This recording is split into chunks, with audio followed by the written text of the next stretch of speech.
नमस्कार, आप सबका बहुत बहुत स्वागत है हमारे चैनल हिंदी नारी में। आज हम शुरुआत करने वाले हैं हमारे व्याकरण सीरीज की अगली कड़ी की संधि की। अब जैसे जैसे माहौल भी शांत हो रहा है और अब लगता है कि अब परीक्षाएं, बहुत सारी प्रतियोगी परीक्षाएं और अकादमिक परीक्षाएं भी शुरू होती जा रही हैं, तो इसलिए अब बहुत आवश्यक है कि हम सभी वापस से अपनी एनर्जी के साथ अपनी अपनी परीक्षाओं, अपनी अपनी प्रतियोगी परीक्षाओं के प्रति लग जाएं। तो हम आज जो टॉपिक लिए हैं संधि, प्रतियोगी परीक्षाओं में भी इसका बहुत इम्पॉर्टेंट रोल है। कई सारे प्रश्न आते हैं, चाहे वो टेट सीटेट लेवल के हों या फिर यूपीएसआई हो या यूपीएससी हो। इस तरह के तमाम जो प्रतियोगी परीक्षाएं, क्वालिफाई एग्ज़ाम होते हैं, उन सब में व्याकरण में संधि से बहुत इम्पॉर्टेंट प्रश्न पूछे जाते हैं। इसलिए अब आज हम जो शुरुआत कर रहे हैं इस टॉपिक की, वो है संधि। तो सबसे पहले हम समझते हैं कि संधि होती क्या है। संधि मतलब जो उसका शाब्दिक अर्थ है, उसका क्या तात्पर्य होता है। संधि मतलब जोड़ना, किसी दो विपरीत या फिर दो अलग अलग वस्तुओं को आपस में जोड़ने वाली जो कड़ी होती है, जो स्थान होता है, वो होती है संधि। तो अब व्याकरण की परिभाषा में कहें तो दो वर्णों के मेल से होने वाले विकार को संधि कहते हैं। विकार मतलब परिवर्तन, जो भी परिवर्तन होता है दो वर्णों के मेल से, ध्यान रहे, दो वर्णों के मेल से, दो संधि में दो अक्षर या दो वर्ण मिलते हैं। अब दो वर्ण की हम बात करते हैं तो किस प्रकार से मिलते हैं, जैसे यहाँ लिखा है देव धन आलय। अब यहाँ पे किस संधि में किस चीज का मिलन होता है, वो होता है ये वर्ण, जो पहले जो पद होता है उसका आखिरी शब्द, आखिरी अक्षर, और जो दूसरा पद होता है उसका पहले अक्षर में मेल होता है। तो यहाँ पे क्या है, व, और यहाँ पे है आ। अब ये दोनों जब मिल जाएंगे तो क्या हो जाएगा, वाह। अब ये संधि किस प्रकार होती है, वो अभी हम आपको संधि के प्रकारों में प्रॉपर समझाएंगे। अभी आप ये समझिए कि वर्ड जो मिलते कैसे हैं, वो इस प्रकार मिलते हैं। तो अब इसके संधि परिवर्तन क्या हो जाएगा, देवालय। तो कौन कौन से मिल रहे हैं, पहले जो पद होता है उसका आखिरी अक्षर और जो दूसरा पद होता है उसका प्रथम अक्षर जब मिलते हैं आपस में तो वो संधि करते हैं। इस तरह से एक नए शब्द की उत्पत्ति होती है। हम देख लें कि जब संधि हम जानते हैं किसी चीज़ को जोड़ा जाता है तो फिर अलग भी करने की कोई विधि होती होगी, तो संधि विच्छेद कहते हैं उसे। संधि के नियमों द्वारा मिले हुए वर्णों को, जो वर्ण जो मिल रहे हैं आपस में जो वर्ण, उसको फिर से उसकी मूल अवस्था में लाना, फिर से उन दोनों पदों को अलग अलग करना क्या कहलाता है, संधि कहलाता है, संधि विच्छेद कहलाता है। ठीक, अब जैसे हम यहाँ देख सकते हैं कि एक पद है वागीस। वागीस हम एक शब्द स्वतंत्र शब्द हो गया। अब अगर हमको पता करना है कि किन किन शब्दों से मिला है तो हमें अब इसका विच्छेद करके पता करना होगा। अब विच्छेद कैसे होता है, ये हम जानते हैं कि वागीस को अगर हमने अलग किया तो व्यंजन के संधि के नियमों के अकॉर्डिंग ये वाग, क पे हलंत और धन ईश, इन शब्दों से मिल करके बनेगा वागीस। तो इसका जब संधि विच्छेद करते हैं तो हमें क्या प्राप्त होता है, वाग धन ईश। तो अभी हम जब व्यंजन की संधि पढ़ेंगे तो उस पर हम ये सारे नियमों को साथ में डिस्कस करते चलेंगे। तो इस तरीके से आपकी ये हो गई संधि और ये हो गया संधि विच्छेद। अब संधि के कितने भेद होते हैं, अब जो प्रश्न आता है प्रतियोगिता वगैरह में, अब जो प्रश्न आता है ये अभी यहीं से शुरू हो रहा है कि संधि के कितने भेद होते हैं। संधि के सामान्यतः जो है मुख्यतः 3 भेद होते हैं। कौन से, स्वर संधि, व्यंजन संधि, विसर्ग संधि। अब इन सब की भी विशेषताएं, जब जैसे ये दो शब्द हैं, जब यहाँ पे स्वर होगा और यहाँ पे स्वर होगा, दो स्वरों का जब मिलान होगा उससे जो संधि, उससे जो शब्द बनेंगे वो क्या कहलाएंगे, यहाँ पर स्वर संधि। और जब व्यंजन मिलेंगे, जैसे ये वाक धन ईश, व्यंजन के साथ जरूरी नहीं है कि व्यंजन ही मिले अक्षर, व्यंजन के संग कोई स्वर भी मिलेगा, उससे जो शब्द उत्पन्न होगा वो हो गया व्यंजन संधि। इसी तरह से विसर्ग जो होते हैं, अब उसमें जो संधि परिवर्तन होता है उससे जो शब्द मिलते हैं वो होते हैं विसर्ग संधि। अब इसकी डिटेलिंग क्या होती है वो हम अपने जब हम इसको पढ़ाएंगे स्वर संधि व्यंजन संधि, उसमें हम साथ साथ इसकी डिटेलिंग करेंगे। तो आज की वीडियो में हम जानते हैं, हम पढ़ेंगे स्वर संधि के बारे में। संधि के नियमों के हिसाब से या संधि के बारे में कहें तो सबसे ज़्यादा जो प्रश्न बनते हैं वो स्वर संधि से ही बनते हैं, इसलिए हमें इसको अच्छे तरीके से देखना होगा। इसी में जो नियम है, इसी के प्रकार हैं स्वर संधि के, वो ज़्यादा हैं, इसलिए हमें इस संधि पे ज़्यादा ध्यान देने की जरूरत है। तो अब हम आज की डेट में बात करते हैं स्वर संधि की। तो स्वर संधि, स्वर संधि किसे कहते हैं? दो स्वरों के मेल से होने वाले विकार को, जब दो स्वरों के मेल से, जब प्रथम पद का अंतिम अक्षर और द्वितीय पद का प्रथम अक्षर में स्वर हो और दो स्वरों के मेल से जो होने वाला विकार होता है वह स्वर संधि के अंतर्गत आता है। ठीक है, अब ये कितने प्रकार के होते हैं स्वर संधि? जो ये वर्णों के आधार पे जो स्वर हैं उनके आधार पे जो जो परिवर्तन होते हैं, जो जो संधियों में परिवर्तन होते हैं, जो जो नए शब्द बनते हैं, उनको निम्न आधार पर विभाजित किया गया है। वो कौन कौन है? पहला दीर्घ संधि, गुण संधि, वृद्धि संधि, यड़ संधि और अयादि संधि। अब ये सभी, इनके सभी परिवर्तन के अपने अपने अलग अलग नियम हैं। सभी स्वर हैं, हम जानते हैं हमारे पास ये जो वर्णमाला में ये स्वर है। अब इन्हीं स्वरों को विभाजन के तरीके से, इन्हीं स्वरों के क्या कहते हैं स्थान परिवर्तन के तरीके से इन सभी संधियों को में विभाजित किया गया है। वो कौन कौन है हम जानते हैं। पहले हम बात करते हैं दीर्घ संधि। तो दीर्घ संधि क्या होती है?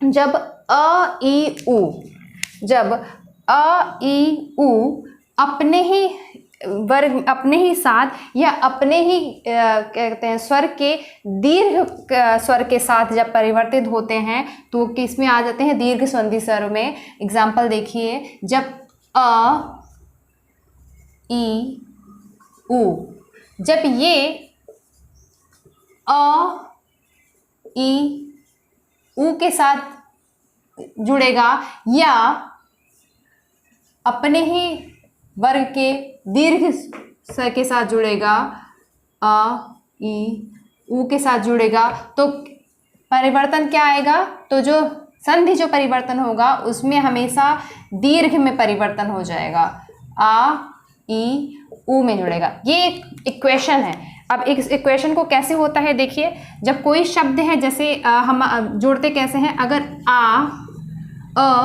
धन आ में परिवर्तन हो रहा है या फिर केवल अ में परिवर्तन होता है तो किस में जुड़ता है? ये क्या होगा? आ बनेगा। और इसी प्रकार से जब हम ह्रस्व अ को दीर्घ अ में जोड़ेंगे तो भी क्या होगा? हमारे पास दीर्घ आ आएगा। इसी प्रकार जब हम दीर्घ आ को ह्रस्व अ के साथ जोड़ेंगे तो भी क्या होगा? हमारे पास आ आएगा। और जब हम दीर्घ आ को दीर्घ आ में ही इसके साथ संधि करते हैं तो क्या मिलता है? हमारे पास दीर्घ आ ही मिलता है। अब इसके स्थान, अ के स्थान पे ई भी हो सकता है, उ भी हो सकता है, तो उसके परिवर्तन की भी जो दिशा होगी वो यही होगी। ये एक आपको एज ए क्वेश्चन ले सकते हैं, शॉर्टकट है कि आप समझ सकते हैं। अब हम देखते हैं कि कौन कौन सा शब्द है वो कैसे कैसे परिवर्तित होता है। जैसे हम लेते हैं कि अब इसका एग्जाम्पल में हम लेते हैं, हमने लिया अन्न, धन, अभाव। ठीक है, अब हम जान रहे हैं कि यहाँ भी अ है, यहाँ भी अ है। जब हम न लिखते हैं, जब कोई भी व्यंजन लिखते हैं तो व्यंजन के साथ जो है वो स्वर जुड़ा रहता है, व्यंजन स्वतंत्र रूप से नहीं लिखा जाता है। तो अगर हम जान रहे हैं कि यहाँ पे न है तो यहाँ न धन अ की प्राप्ति हमें हो रही है। ठीक है, तो हम जानते हैं यहाँ पे हमें अ मिल रहा है, यहाँ पे भी हमें अ मिल रहा है। और जब ये दोनों जुड़ेगा तो क्या हो जाएगा? अ, इन दोनों से क्या होगी? संधि होगी, जो वो होगी दीर्घ आ में परिवर्तित होगी। और तो इन दोनों से जो शब्द बनेगा वो क्या होगा? अन्ना भाव। इस प्रकार से दीर्घ संधि स्वर में जब हम अ और अ को जोड़ते हैं, जब प्रथम पद के अंतिम अक्षर जो होता है वो भी स्वर अ रहेगा और जो द्वितीय पद का उसका प्रथम अक्षर भी सेम स्वर रहेगा, एक ही कैटेगरी, एक ही वर्ग के दोनों रहेंगे, तो किस में होगा? हमेशा दीर्घ में परिवर्तन होगा। ये हमने इसमें देख लिया। अब इसी प्रकार से अगला एग्जाम्पल भी देखिए। जब हमें इसी प्रकार से जब विद्या, धन, अर्थी जोड़ते हैं तो यहाँ पे क्या हो रहा है? हमें यहाँ पे किसकी प्राप्ति होती है? दीर्घ आ की। और यहाँ से किसकी प्राप्ति हो रही है? ह्रस्व अ की। और जब ये दोनों जुड़ते हैं तो किस में परिवर्तित होंगे? दीर्घ आ में। ठीक है, अब तो यहाँ से क्या बनेगा? इसका संधि, जो नया शब्द प्राप्त होगा वो विद्यार्थी।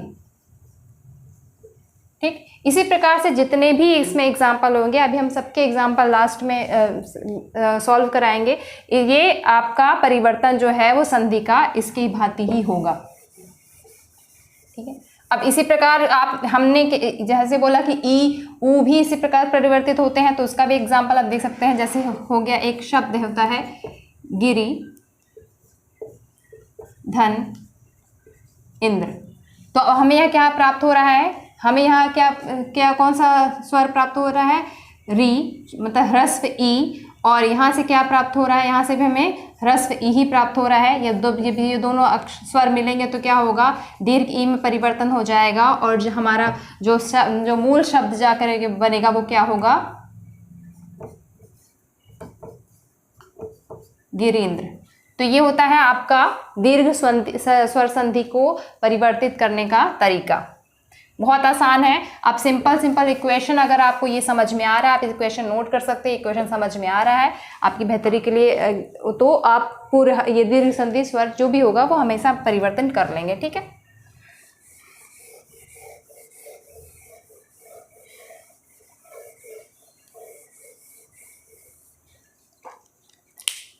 अब हम आते हैं गुण संधि स्वर पे।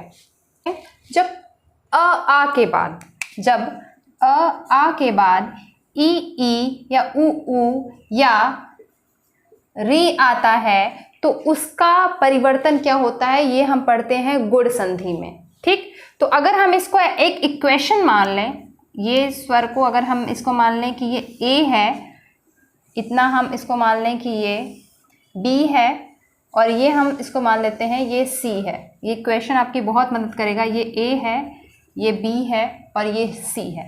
तो अब हम यहाँ सीधे सीधे देखते हैं कि ए के बाद अगर सी जुड़ता है तो ए बी जुड़ता है, तो ये इक्वेशन सीधे सीधे क्या कहता है, ए प्लस बी जुड़ता है तो परिवर्तन किस प्रकार होता है, ए ओ और अर में परिवर्तन क्या होता है। जब अब इसको हम देखते हैं कि जब हम अ या आ के बाद, जब अ या आ के बाद ई ऊ या री आता है तो परिवर्तन किस प्रकार होता है। अगर आ के बाद ई या दीर्घ ई आता है तो परिवर्तन कैसे होता है, ए में, और अगर अ दीर्घ आ के बाद ऊ, ह्रस्व ऊ या दीर्घ ऊ आता है तो परिवर्तन कैसे होता है, ओ में, और अगर आ के पश्चात री आता है तो परिवर्तन किस में होता है, अर में।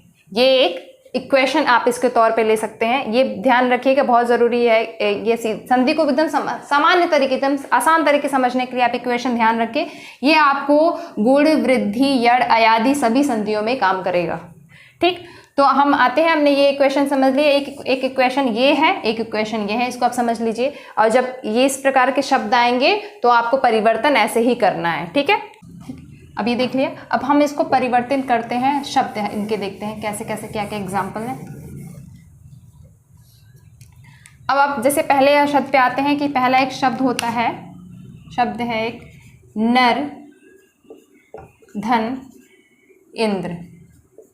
ठीक है, नर, धर, इंद्र। अब यहाँ पे क्या है, हम जानते हैं यह र और के साथ अ है, यहाँ अ, और ये द्वितीय पद के पहले अक्षर में क्या है, ई, और जब ये दोनों जुड़ेंगे तो किस में परिवर्तन होंगे। अभी हमने पढ़ा कि आ के बाद अगर ई आता है तो किस में परिवर्तन होता है, ए में। तो यहाँ पे क्या हो जाएगा, ए हो जाएगा। ठीक है, और जो भी ये शब्द आता है यहाँ पर, वो यहाँ जो व्यंजन है उसी की मात्रा में परिवर्तित हो जाता है। तो इसलिए बिल्कुल कंफ्यूज मत होइएगा कि नए शब्द में ए अलग से लिखा जाएगा, क्योंकि हम जानते हैं यहाँ पे जो स्वर है वो व्यंजन के साथ लिखा गया है। तो जो भी नया स्वर बनेगा वो व्यंजन के साथ ही उसी रूप में कन्वर्ट हो जाएगा। ठीक, तो अब इसका क्या हो जाएगा, संधि क्या बनेगी, इसकी संधि बनेगी नरेंद्र। ठीक, आपके इस नियम के अकॉर्डिंग ए जो फॉर्मूला अगर आएगा, आ के साथ अगर ई जुड़ता है तो क्या बनता है, ए बनता है। ठीक है, तो इसका एग्जांपल हमने समझ लिया। अभी इसी बड़ी ई के साथ समझते हैं। एक शब्द होता है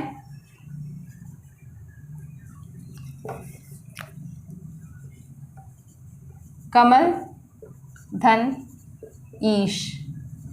जैसे अब ये बड़ी ई के अकॉर्डिंग यहाँ पर भी ई धन बड़ी ई जुड़ेगा तो क्या होगा, सॉरी यहाँ पे अ धन बड़ी ई जुड़ेगा तो किस में परिवर्तन होगा, वापस से ए में ही परिवर्तन होगा। तो जो नया शब्द मिलेगा वो क्या है, कमलेश। ठीक, तो ये आपके इसी तरीके से जो ये संधि में ये वो ई की ए का परिवर्तन होता है। अब हम एक एग्जांपल देख लेते हैं ओ के, वो किस प्रकार से बनता है। ठीक है, अब हम आप देखते हैं कि किस प्रकार से जब ये बनता है, अ आ के साथ ऊ परिवर्तन होगा तो ओ बनता है। एक शब्द हम जानते हैं हित धन उपदेश। अब हमने यहाँ देखा यहाँ पे प्रथम है, उसके बाद अ है और यहाँ पर जो शब्द है वो ऊ है, ह्रस्व ऊ है। जब ये जुड़ेगा तो क्या बनेगा, ओ। अब इससे जो नया शब्द बनेगा वो क्या होगा, संधि जो होगी वो हितोपदेश। हम जानते हैं हितोपदेश शब्द होता है। अब ये सारे किस नियम के अनुसार हो रहे हैं, गुण संधि के अकॉर्डिंग हो रहा है। जब जुड़ रहा है वो गुण संधि के अकॉर्डिंग हो रहा है। हमने देखा कि जब ह्रस्व ऊ आता है तो किस प्रकार परिवर्तन होता है, इसी प्रकार जब दीर्घ ऊ आता है तो क्या परिवर्तन होता है। आप देखिए, हम जानते हैं नव धन ऊढ़ा। अब इसको जब परिवर्तित करेंगे हम अ और ऊ को तो परिवर्तन क्या होगा, वापस से ओ में परिवर्तन हो जाएगा। बिल्कुल कंफ्यूज मत होइएगा कि दीर्घ ऊ है तो हम ओ औ कर दें, बिल्कुल नहीं होगा। वो अभी वो वृद्धि संधि के अकॉर्डिंग आएगा, उसको भी हम बात करेंगे। तो यहाँ पे जो इसके अकॉर्डिंग जो नया शब्द बनेगा वो क्या होगा, नवोढ़ा। ठीक, तो ये आपका हो गया गुण संधि के नियम के अकॉर्डिंग। अब इक्वेशन ध्यान रखिए, सारा शब्द जितने होते हैं वो इसी के हिसाब से परिवर्तित होते हैं, बिल्कुल कंफ्यूज होने की ज़रूरत नहीं है। अगर आपने इक्वेशन ध्यान रख रहे हैं और एक एक शब्द आपने देखा है, अभी मैं आपको लास्ट में ट्रिक भी बताने की कोशिश करूंगी। बहुत कम समय में आप कैसे समझ सकते हैं कि दीर्घ है, ये गुण है, वृद्धि है, यड़ है, अयादि है। इसके भी कुछ शॉर्ट ट्रिक जो हम देखते हैं, हम उसको भी आपको बताने की पूरी कोशिश करेंगे लास्ट में वीडियो के।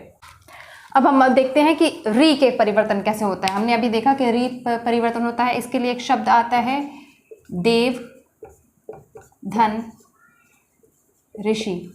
यहाँ पे क्या जुड़ रहा है, यहाँ पे अ और री जुड़ रहा है। और हमने अभी देखा यहाँ पे इसका परिवर्तन होता है, इक्वेशन ए के साथ री का परिवर्तन होता है तो क्या नया शब्द बनता है, अर बनता है। तो अब ये क्या बनेगा, अर। ठीक, और जब ये अर बनेगा तो ये नए शब्द में कैसे क्या परिवर्तन होकर क्या नया शब्द बन जाएगा, इसमें देवर्षि। ठीक, तो ये आप ध्यान रखें, इस तरीके से इसमें परिवर्तन होते हैं। आप वीडियो बैक करके पॉज करके उसका स्क्रीनशॉट भी ले सकते हैं जो जो इक्वेशन लिखी जा रही है, क्योंकि इक्वेशन बहुत ज़्यादा मदद करेगा आपको बहुत शॉर्टकट तरीके से समझने के लिए। ठीक है, हमने गुण संधि पढ़ ली। अब हम आते हैं वृद्धि संधि। अब हम इसी ए में बी को न जोड़ करके सी को जोड़ते हैं। ठीक, ये हमने लिखा था सी। अब हम यहाँ पर ए प्लस सी कर देंगे। ए प्लस सी कर देंगे तो क्या हो जाएगी, ये आपकी वृद्धि संधि। और यहाँ परिवर्तन क्या हो जाएगा, ए और अ में परिवर्तन हो जाएगा।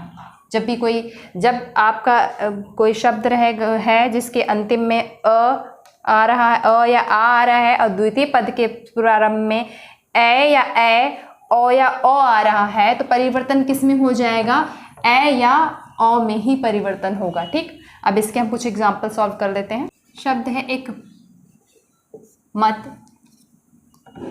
धन ऐक्य। ठीक, अब जब ये परिवर्तन होगा तो क्या होगा, यहाँ पे अ है हम देख रहे हैं, और यहाँ पर हमने देखा कि क्या जुड़ रहा है अगले शब्द में, ए। और जब ये परिवर्तन होगा तो इसी के दीर्घ में परिवर्तन हो जाएगा, वो ए में। अब नया शब्द क्या बनता है इससे, मतैक्य। ठीक, अब इसकी जगह अगर यहाँ पे ह्रस्व भी होता तो भी दीर्घ में परिवर्तन होगा। कैसे, देखिए, एक शब्द है एक धन 1। अब इसको हम जब जोड़ेंगे तो यहाँ पे अ और इसका ए है और परिवर्तन किस में होगा, ए में। तो इसलिए नया शब्द क्या होगा, इकैक।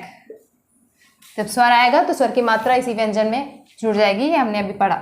ठीक, तो ये हो गया आपका इसका एग्जाम्पल। इसी प्रकार से हम एक और का भी एग्जाम्पल लेते हैं। एक शब्द होता है महाधन औषधि।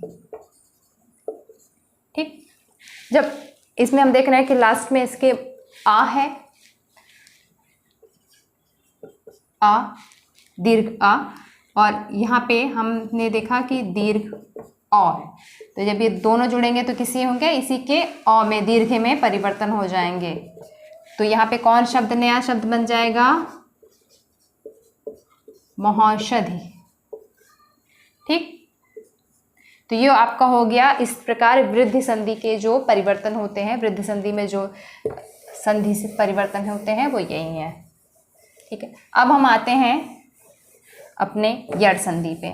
अब यड़ संधि पे इक्वेशन थोड़ी सी चेंज हो जाती है, लेकिन हमें अभी भी यही फॉर्मूला काम करेगा। ये फॉर्मूला कैसे काम करेगा हम देखते हैं। अब इक्वेशन क्या आपका काम करता है, इक्वेशन बिल्कुल यही है। अब हम इक्वेशन बस पलट जाए किस तरीके से। अभी तक हमने ए के साथ इसको जोड़ा था, अब हम यहाँ बी को आगे रखते हैं। बी के साथ प्लस ए या सी कुछ भी होता है, ए या सी कुछ भी आएगा। बी का मतलब क्या है, ई उ री के साथ या तो ये आ या ए ओ कोई भी स्वर आता है तो चेंज परिवर्तन किस में होगा, य व और र में। ध्यान रहे। अब इसको हम कैसे करके देखते हैं। जब भी यहाँ हमने लिख लिया ई या उ के बाद कोई भी स्वर आए, कोई भी अलग स्वर हो तो सेम इन्हीं का स्वर नहीं होना चाहिए, कोई भी अलग स्वर, एकदम यही इक्वेशन। ये ध्यान रहेगा और ये ध्यान रहेगा तो आपके लिए बिल्कुल कोई भी प्रॉब्लम नहीं होगी। कोई भी स्वर आएगा तो परिवर्तन किस में हो जाएगा, य व र। अब इसको हम कैसे देखते हैं, एग्जाम्पल के माध्यम से देखते हैं कि शब्द है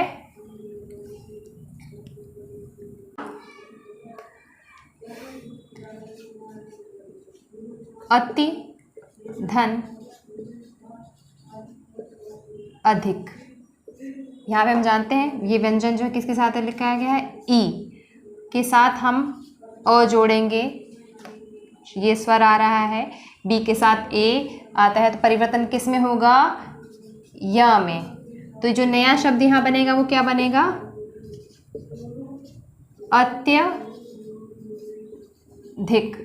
ये किस संधि के अकॉर्डिंग हो रहा है, ये हो रहा है आपका यड़ संधि के अकॉर्डिंग। ये क्या है, आपकी यड़ संधि है, ध्यान रहे। ठीक, इसी प्रकार से हम एक अगला भी शब्द लेते हैं। क्या है वो,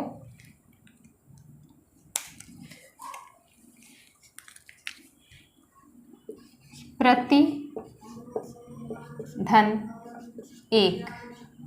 ठीक, प्रति धन एक। तो इसमें भी हम जानते हैं यहाँ पे ई है, यहाँ पर ए, और परिवर्तन किस में होगा हम जान रहे हैं कि इसके साथ जब हम एक ए के साथ, अभी हमने बी के साथ ए देखा, बी के साथ सी का इक्वेशन होगा तो भी क्या इसमें परिवर्तन हो जाएगा, य में। तो जो नया शब्द बनेगा वो क्या होगा, प्रत्येक। ठीक, अब ये किस संधि के अनुसार हो रहा है, वो भी यड़ संधि के अकॉर्डिंग। अब आप अगला देख सकते हैं, जैसे अभी तो हमने ई के साथ देखा, अब हम ऊ के साथ भी परिवर्तन देखते हैं कि अगर होता है तो क्या करेंगे। जैसे हमने एक शब्द लिया नी धन ऊन। ठीक, अब यहाँ पे हमने देखा कि ई है, यहाँ पे ई है और यहाँ पे क्या है, ऊ। ठीक है, इसके अलावा कोई भी और स्वर आएगा तो ई के अलावा कोई भी ऊ आ रहा है या फिर कोई भी अन्य स्वर आएगा तो क्या हो गया, यहाँ पे अब किसी परिवर्तन होगा, वो ये य में। अब यहाँ पे इसका जो शब्द आएगा वो कौन सा बनेगा, न्यून। तो ये आपका हो गया यड़ संधि के अकॉर्डिंग जो परिवर्तन होते हैं। और जैसे शब्द हैं वो हैं, अभी हमने ई के अकॉर्डिंग सुना था, अब आप ऊ के अकॉर्डिंग परिवर्तन करिए। एक शब्द होता है सु धन आगतम, ठीक है, इसको हम किस तरह करते हैं, ऊ के साथ अ परिवर्तन हो रहा है तो किस में जाएगा, व में परिवर्तन होगा। ऊ के साथ जब ई के साथ कोई भी परिवर्तन होगा तो किस में होगा, ये ई के साथ कोई परिवर्तन होगा तो किस में, व के साथ। ऊ के साथ कोई परिवर्तन होगा तो वो व के साथ, ठीक। ई के साथ य और ऊ के साथ व, और जब री में परिवर्तन होगा तो किस में होगा, वो र, ठीक। तो यहाँ पे क्या परिवर्तन होगा, हो रहा है ऊ के साथ अ कोई और शब्द जुड़ रहा है, बी के साथ अन्य जुड़ रहे हैं, तो क्या होंगे वो स्वागतम, ठीक। ये आपका जो नया शब्द बनेगा। इसी प्रकार हम देखते हैं कि जब इसके अभी साथ ऊ के साथ हमने ए का इक्वेशन किया, अब हम बी के साथ सी का इक्वेशन करेंगे तो क्या होगा, अनु धन एषणा या एषण। हमने यहाँ पे क्या मिल रहा है, ऊ मिल रहा है, और यहाँ पे क्या मिल रहा है, ए। बी इक्वेशन के साथ सी इक्वेशन जब जुड़ रहा है तो क्या बनेगा हमारे पास, फिर हमारे पास मिलेगा व। अब इसका परिवर्तन कैसे होगा, अन्वेषण, ठीक। व शब्द आ रहा है तो क्या जुड़ बन रहा है, अन्वेषण। जो नया शब्द हमारे पास क्या आ रहा है वो है अन्वेषण। ये सारे जो हैं वो यड़ संधि के नियम के अकॉर्डिंग ही होंगे।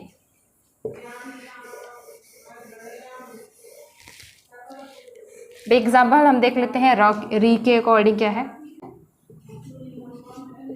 पितृ धन आज्ञा, ठीक। यहाँ पे हमारे पास री मिला है, यहाँ पे आप पास अ मिला है, और जब किस में होगा वो र में कन्वर्टेड हो जाएगा तो नया शब्द क्या बनेगा, पित्राज्ञा। देखिए ये र पूरा नहीं है, यहाँ पे र में हलंत लगा हुआ है, ठीक है। इसी प्रकार से जब हम ये तो इस इक्वेशन ए इक्वेशन के साथ हो गया, अब जब हम सी इक्वेशन के साथ ऐड करेंगे तो कैसे क्या होगा,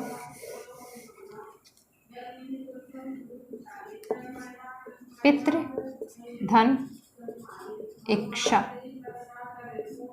तो नया शब्द क्या बनेगा, इसी प्रकार जैसे हमने जोड़ा था ये और यहाँ से री और यहाँ से ई, नया शब्द बनेगा र, तो नया शब्द बनेगा वो क्या होगा, पितृक्षा, ठीक है।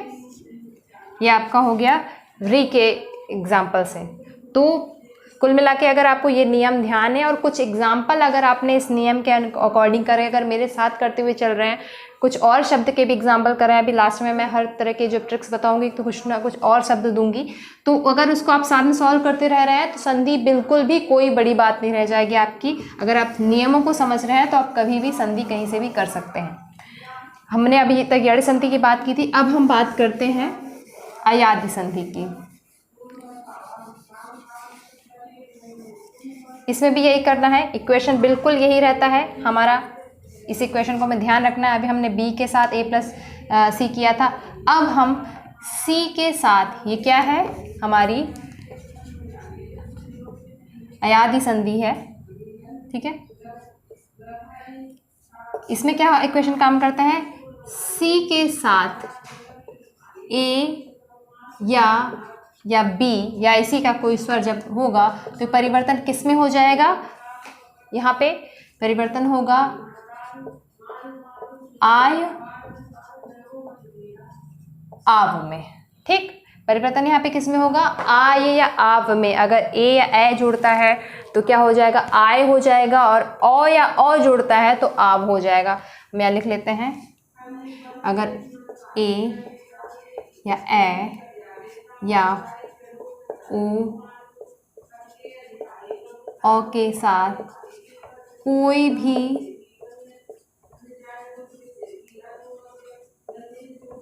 भिन्न स्वर हो तो परिवर्तन क्या होगा, आय या आव में परिवर्तन होगा। ये है आपकी अयादि संधि। अब इसका भी हम एग्जाम्पल देख लेते हैं, एग्जाम्पल देखने से ही नियम जो है वो ज़्यादा क्लियर होते हैं। शब्द है ने धन अयन। ठीक, तो हमने यहाँ पे क्या जोड़ा, हमने यहाँ क्या देखा, ए के साथ ए या बी में से बी में से कोई भी आएगा तो क्या हुआ, ए के साथ यहाँ पे क्या आ रहा है अ, तो परिवर्तन किस में हो जाएगा, अय या आय। ठीक है, इसमें इसको ध्यान दीजिएगा, अय या आय या अव या अव, दोनों में परिवर्तन हो सकता है। ठीक, तो यहाँ पे क्या जुड़ेगा, यहाँ पे ए या अ जुड़ेगा, क्योंकि क्या कहते हैं ह्रस्व जुड़ रहा है तो कैसे परिवर्तन हो जाएगा, अय में। तो जो नया शब्द बनेगा वो क्या होगा, नयन। ठीक, इसी प्रकार से जब हम दीर्घ को जोड़ते हैं, दीर्घ एक, यहाँ पे हमने ह्रस्व ए की बात की, जब दीर्घ ए को जोड़ेंगे तो क्या होगा, नए धन अक। अब यहाँ पे ये दीर्घ है तो यहाँ पे किस परिवर्तन होगा, ए धन अ में परिवर्तन क्या हो जाएगा, आय। तो नया शब्द जो होगा वो क्या बनेगा, नायक। नया शब्द जो बनेगा वो क्या होगा, वो नायक। इसी प्रकार हम ओ की एग्जाम्पल में भी देखते हैं, जब पो धन अन जोड़ता है तो क्या होता है, ओ धन अ में मेल होगा तो नया शब्द कौन सा बनेगा, अब। ठीक, अब बनेगा। अब ये इससे जो नया फिर जो संधि होगी वो क्या बन जाएगी, संधि जो होगी वो बनेगी पवन। ये आपके इक्वेशन को आप ध्यान रखेंगे। इस प्रकार से हम जब दीर्घ ओ आओ के साथ जब हम जोड़ते हैं तो क्या शब्द बनता है, देखिए, पौ धन अक जो शब्द बनता है उसका में हम यहाँ पर दिन ने देखा कि यहाँ पे औ धन अ जुड़ रहा है, तो अब यहाँ पे क्या बनेगा, नया शब्द आव। जिससे जो नया शब्द बनेगा, नए से जो संधि बनेगी वो कौन सी बनेगी, वो बनेगी पावक। ठीक, तो इस प्रकार से हम नियम के अकॉर्डिंग जो जिस तरह से नियम जो शब्द बनते हैं वो हमने नियम तो देख लिए हैं, लेकिन बहुत कुछ डिपेंड करता है। व्याकरण में प्रैक्टिस का बहुत बड़ा रोल है। आप जितने शब्दों से प्रैक्टिस करेंगे, जितने ज़्यादा प्रैक्टिस करेंगे, आपको उतने ही ज़्यादा जो है शब्द वो क्लियर होते जाएंगे। अभी हम और शब्द को बताएंगे, सिंपल तरीका बताएंगे, एकदम ट्रिक्स बताएंगे कि सीधे सीधे आप कैसे समझ सकते हैं कि इसमें अयादि संधि ही है। इसको भी हम अभी बताते हैं आगे। ये आपके पूरे नियम हो गए कि कौन कौन से नियम के अकॉर्डिंग आपको ध्यान रखना है। दीर्घ संधि, गुण संधि, वृद्धि संधि, यड़ संधि, अयादि संधि में कौन कौन सा नियम काम करता है, कौन कौन से इक्वेशन काम करता है। आप इक्वेशन और नियम के साथ एग्जाम्पल खुद भी सॉल्व करते रहें, जिससे ज़्यादा आपको एक बार में क्लियर हो जाए, उसको बार बार पढ़ने की आवश्यकता ही नहीं पड़ेगी। तो ये हो गई आप लोग की संधि। नियमों के अकॉर्डिंग अगर कोई भी नियम के अकॉर्डिंग या फिर कोई भी शब्द पूछता है तो आप इन नियमों को बैठा करके, इस कैलकुलेशन को बैठा करके आप संधि का पता लगा सकते हैं। अब हम बात कर लेते हैं कुछ ट्रिक्स की, जो हमने कहा था कि शब्द को देखते ही आप पहचान जाए, क्या बहुत ज़्यादा टाइम ना लगाना पड़े।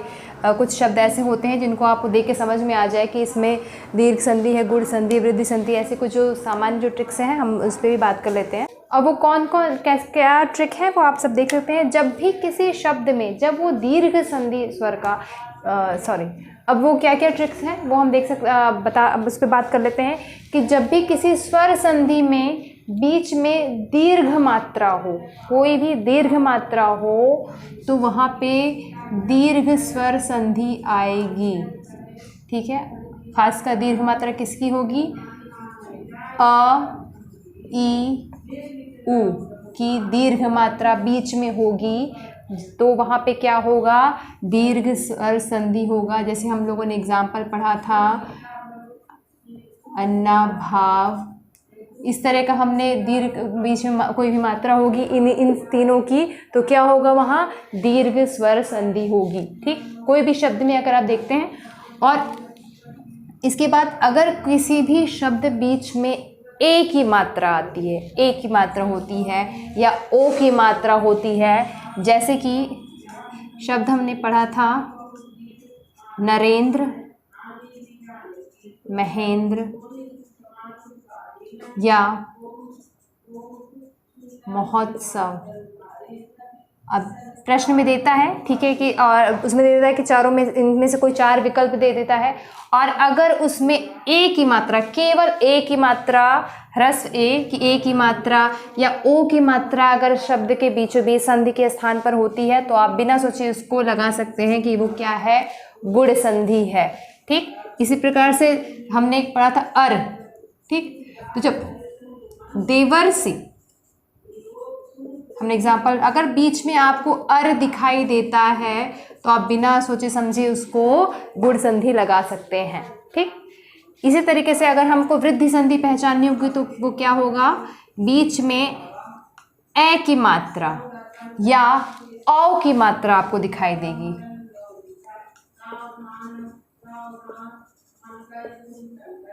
अगर बीच में आपको शब्द के बीच में ए की या औ की मात्रा दिखाई पड़ती है तो वो केवल वृद्धि संधि ही हो सकता है, तो वो उसमें हम वृद्धि संधि लगा देंगे। ठीक, इसी प्रकार से हम यड़ संधि की बात करें तो जब ये इसका बहुत एक सिंपल सा एग्जांपल, जब बीच में आपको कोई शब्द व्यंजन हलंत के साथ दिखाई देगा, कोई व्यंजन होगा जिसमें हलंत भी होगा, उसमें आप देख लेंगे कि वो है क्या कहते हैं, और उसके साथ में या व लगा रहेगा तो वो श्योर है कि वो होगी आपकी यड़ संधि। जैसे है प्रत्येक,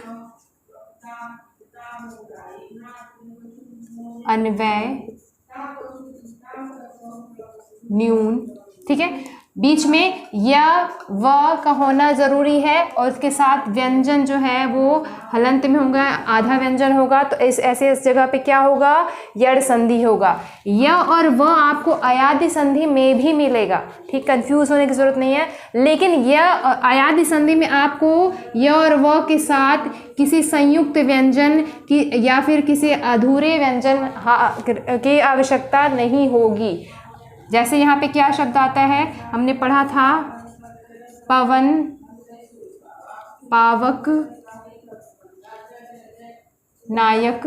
ठीक है, यहाँ भी व या य आ रहा है, लेकिन इसके साथ यहाँ पे कोई संयुक्त व्यंजन नहीं है, ना हलंत व्यंजन नहीं है, तो ऐसे स्थान पे क्या होगा, अयादि संधि। ये कुछ छोटे से ट्रिक्स हैं, अगर आप किसी शब्द में देख रहे हैं, आप एलिमिनेट करना कई दफ़ा आसान होता है कि ठीक है ये नहीं दिखाई दे रहा है तो गुण संधि नहीं होगी, अयादि नहीं होगी, यड़ हो सकती है। तो दोनों तरीके से क्वेश्चन करने की कोशिश करिए, और अगर इन चारों में नहीं है, इसमें कन्फ्यूज़न हो रही है आपको समझ में, तो इन चारों को आप आराम से एलिमिनेट कर सकते हैं। इन चारों नहीं है तो आपका दीर्घ संधि होगा। तो ये कुछ सामान्य से शॉर्टकट भी नियम है जिसको भी फॉलो करके आप आंसर का पता लगा सकते हैं। वैसे नियम बहुत टफ नहीं थे, उसको सामान्य कुछ कैलकुलेशन, कुछ ट्रिक्स के आधार पे कुछ फॉर्मूला बना करके मैंने आप लोग को समझा दिया है। अब चाहे तो आप फॉर्मूले के भी अकॉर्डिंग देख सकते हैं या फिर इसके भी अकॉर्डिंग देख सकते हैं, लेकिन ज़रूरी है कि आप प्रैक्टिस करिए, और उसके जब आप 1-2 बार प्रैक्टिस करेंगे तो आपको किसी फॉर्मूले या किसी नियम या फिर किसी ट्रिक्स की आवश्यकता नहीं पड़ेगी, वो हमारे अभ्यास से निरंतर हमें खुद ही समझ में आता जाएगा। तो ये कुछ हो गई हमारी स्वर संधि के पे कुछ ज़रूरी जितनी भी बातें हो सकती हैं, जितने भी तरह के प्रश्न बन सकते हैं। मेरा पूरा प्रयास रहा है कि हम उन सभी प्रश्नों को अपने क्या कहते हैं पूरे वीडियो में आपको बता सकें। कुछ और भी कन्फ्यूज़न है, आपको कुछ और भी प्रश्न है तो आप मुझसे कमेंट में या मेरे टेलीग्राम चैनल दोनों में आप पूछ सकते हैं। अब हम आज की अपनी क्लास, अपनी वीडियो इसी स्वर संधि के साथ समाप्त करते हैं। हमारी नेक्स्ट जो वीडियो होगी वो व्यंजन संधि के साथ हम शुरू करेंगे। शुक्रिया।